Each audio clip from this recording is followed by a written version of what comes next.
started in German literature and English literature, and then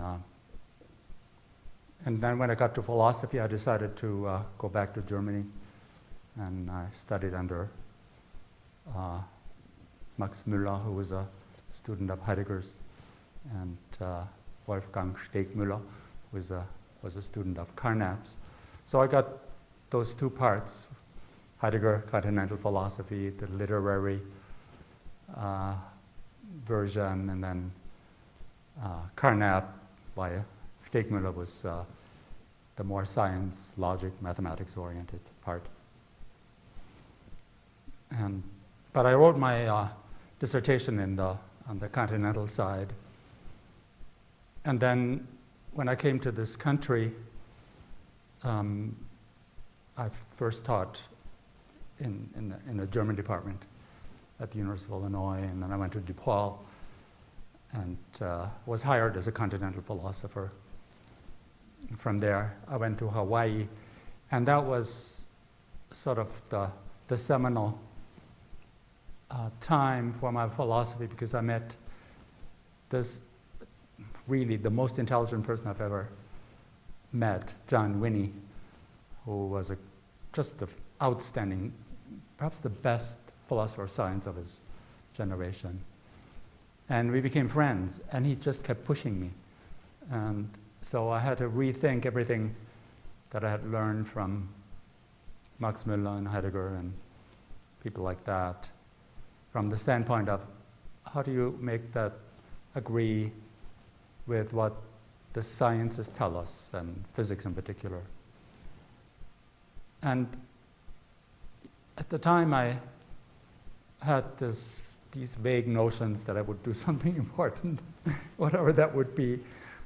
And but to be able to do that, you first have to pay your dues to the profession. So I did philosophy of language because I had a background in linguistics. I spoke lots of languages. But I wasn't really interested in it, and the work that I did there was not very good. But then when I had this sort of leeway, in really the last year in Hawaii, which was 69, 70, I thought of Hegel, and Hegel said philosophy is its time captured in concepts. So I thought, what's the most important thing that we should think about? And I thought, it's got to be technology. And of course, the background was Heidegger, because he's the one really important 20th century philosopher who did think about technology and thought it was important. And at the same time, we felt a little dissatisfied with Hawaii. They don't call it paradise for nothing. But, you know, Oahu is a very small island, and the seasons are very subtle, almost non-existent. And we had 3 daughters, and we're sort of worried that they'd never know what seasons are. They don't know what snow is, mountains, and so we came to Montana in 70. And of course, you come to Montana not to be a hotshot philosopher. You know, that's not the place. People come here because they love this country, they love this town, which is a small town still. And so that then, of course, made me think about what is it that really centers and grounds your life. And I had my analysis of technology before I really began to answer that question. And the second person who was very important in my development was Henry Bugbee, who was the great man of this department, who in the late 60s and early 70s put together the department that then continued to exist for some 15 years in just the same way. And he pushed me. And so then I tried to grasp things that really mattered in our lives, the life of my family. And I coined this notion of focal things and practices. And focal things are those that engage your efforts, that reward you through their commanding presence. And and I early realized that they won't be important in your life unless you have a practice. And I got that notion not from Heidegger. Heidegger's social philosophy is very impoverished, if there's any at all. It was Hubert Dreyfus who got this notion of practice out of Heidegger, but then pretty much articulated it in his own way. And so, in addition to focal things like nature, art, the culture of the table, need to be sustained by practices.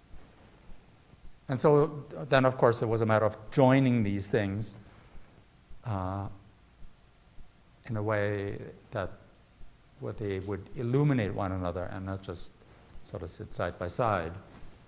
And it took me another 10 years to do that. And so then in '84, I wrote this book, published this book titled Technology and the Character of Contemporary Life. The first book, Technology and the Character of Contemporary Life, was addressed to my colleagues. So it's, for lay people, a little hard to follow. I take up the major objections that I was aware of and try to answer them. So these are conversations with colleagues that are of no interest to an ordinary person. And I noticed, and I did this in part because you have to establish yourself as a scholar if you want to be able to work as a philosopher. And then there was my misguided hope that, or very minimally fulfilled hope that my colleagues would sort of take that to heart and embody it and incorporate it into their teaching. But from then on, I tried to, I have to write the books that you can write. So I can't write a really popular book. I just wouldn't be good at it. But I tried to write books from then on that the so-called literate person can understand. So beginning with, Crossing the Postmodern Divide. That's certainly an accessible book, I think. Then Holding On to Reality is more technical, but by necessity, because I wanted to write a book that would help people understand not just the surface, what appears on the screen. That's easier to do, but what lies behind it makes it work. And so that requires some guidance, but I think it could be used in any undergraduate philosophy class or information theory class, whatever. And then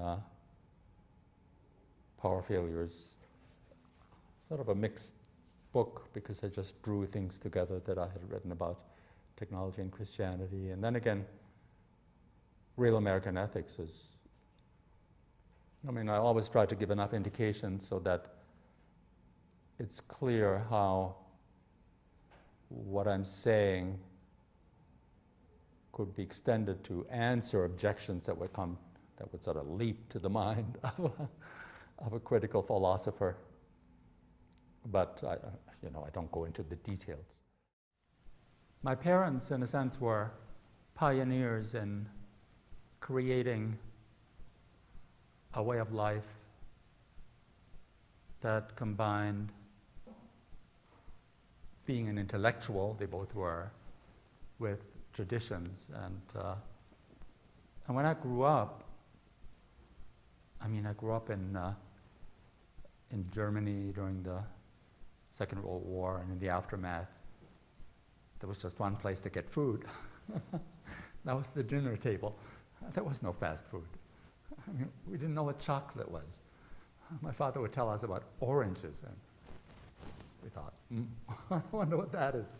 So my recollections of my childhood and youth were centered on the culture of the table, and my parents were